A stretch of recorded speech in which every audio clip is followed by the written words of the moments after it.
అనుదినమన్న శ్రోతలకు మన ప్రభువును రక్షకుడై ఉన్న యేసుక్రీస్తు సరిసాటి లేని మహా గొప్ప పరిశుద్ధమైన నామమునందు శుభములు. నేడు 2024 సంవత్సరము జూలై మాసము 24 తారీఖు బుధవారం నాటి ధ్యానాంశము. మానని గాయములు మానును. లూకాసు వార్త 1వ అధ్యాయము 13వ వచనమందు దూత అతనితో, జకరియా భయపడకము, నీ ప్రార్థన వినబడినది, నీ భార్య అయిన ఎలిజబెత్తు నీకు కుమారుని కనును, అతనికి యోహాను అను పేరు పెట్టుదువు. వయసు మళ్ళిన జకరియాను చూచి దేవుని దూత ఎంత చక్కగా ఆశీర్వచనములను చెప్పేను అను సంగతిని చూడుడి. జకరియా అహరోను యొక్క సంతతికి చెందినవాడు. ఆయన ఒక యాజకుడు. ఆ దినముల యందు యాజకులను 24 విభాగములుగా విభజించెను. ఆ యాజకుల బృందము మధ్య ప్రతి ఒక్క యాజకునికి 2 వారములు మాత్రమే దేవుని సముఖమునందు సేవ చేసేటువంటి ధన్యత లభించెను. ప్రతి ఒక్క సంవత్సరం నందును 2 వారములు మాత్రమే వారికి పరిచర్య అతి పరిశుద్ధ స్థలమునందు ఎవరు ప్రవేశింపవలెను అనుటను గూర్చి చీటీ వేసి ఎంచుకుందురు. చీటీ ఎవరిపై పడుచున్నదో అతి పరిశుద్ధ స్థలమునందు ఒక్కసారి లోపల ప్రవేశించుటకు అనుమతించబడుదురు. ఈసారి ఆ చీటీ వయసు మళ్ళిన జకరియాపై పడెను. జకరియా యొక్క అంతరంగమునందు లోతైన ఒక గాయం ఉండెను. ప్రభు తనకు ఒక కుమారుని ఇవ్వలేదే అనుటయే అట్టి గాయము.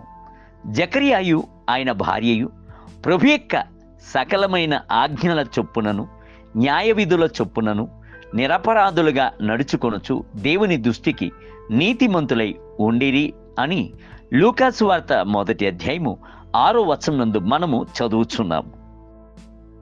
ప్రభువునకు అంతగా నమ్మకస్తులై ఉండినప్పటికీ కూడాను ప్రభు తమకు సంతాన భాగ్యమును ఇయ్యలేదే, గొడ్రాలు అను స్థితి అందే కదా ఉంచి ఉన్నాడు అని వారి అంతరంగము గాయపరచబడి ఉండవచ్చును. ఆనాడు అంతరంగమునందు బహులోతుగా గాయపరచబడి ఉన్న జకరియాకు ముందుగా అకస్మాత్తుగా దేవుని దూత దిగివచ్చి, జకరియా భయపడకము, నీ ప్రార్థన వినబడినది, నీ భార్య అయిన ఎలిజబెత్తు నీకు కుమారుని కనును, అతనికి యోహాను అను పేరు పెట్టుదువు. నీకు సంతోషమును మహానందమును కలుగును, అతడు పుట్టినందున అనేకులు సంతోషింతురు. అతడు ప్రభు దృష్టికి గొప్పవాడై ద్రాక్షరసమైనను మద్యమైనను త్రాగక యుండును. తన తల్లి గర్భమున పుట్టినది మొదలుకొని పరిశుద్ధాత్మునితో నిండుకొనిన వాడై ఉండును అని చెప్పాను. లూకాసు వార్త 1వ అధ్యాయము 13, 17, 14 మరియు 15 వచనములు. జకరియా వలన దానిని విశ్వసించలేకపోయాను. పాత గాయం యొక్క దెబ్బ ఉండుట చేత అతని వలన వెంటనే వాగ్దానమును పట్టుకుని స్తోత్రించలేకపోయాను.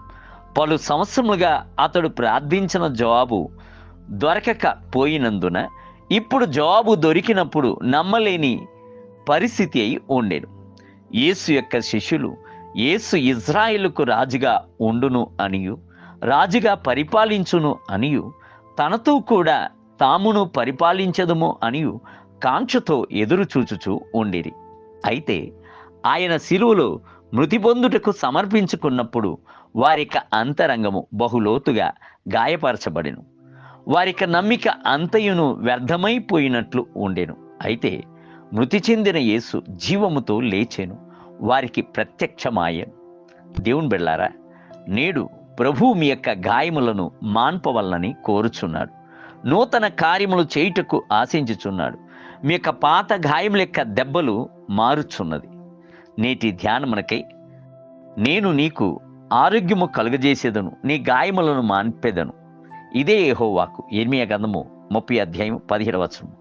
నేటి వేద పఠనము ఉదయం కీర్తన గ్రంథము 35 మరియు 36 అధ్యాయములు, సాయంత్రము అపోస్తల కార్యములు 25వ అధ్యాయం. ప్రభు మిమ్ములను దీవించునుగాక. ఆమేన్.